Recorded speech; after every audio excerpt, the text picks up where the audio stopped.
Push-ups are one of the most fundamental bodyweight exercises and are very popular.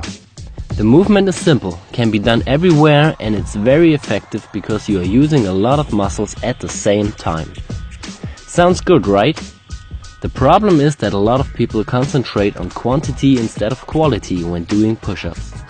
To avoid this, you should focus on these 4 points to make your push-ups perfect. Let's start straight with the number 1, the body position. A push-up is not only a triceps, chest and shoulder movement. Most people neglect their tension in the abdominal muscles, the hips and the legs. Often they form an arched back and have a leg and body tension. To avoid this, tilt your pelvis backward and keep your butt squeezed tight. The movement gets a lot harder with this, but it's also more effective. The second point is the arm position. The arm position doesn't really matter in terms of the perfect execution. A perfect push-up can be done with a wide or a narrow grip, but it's important to place your wrists in a nearly vertical line under your shoulder when you do the standard push-up. There are still exceptions for that rule, for example when you are doing pseudo planche push-ups, which puts the focus more on your shoulder. Or when you're doing sphinx push-ups, which are a triceps dominant movement.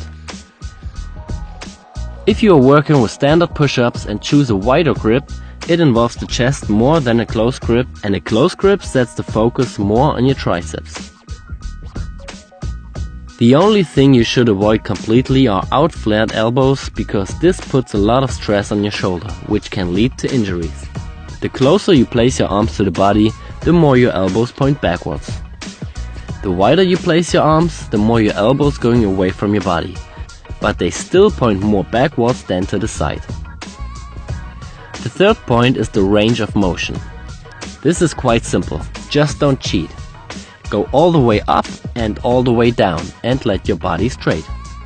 Don't decrease the range of motion by bringing your head forward or your hips down.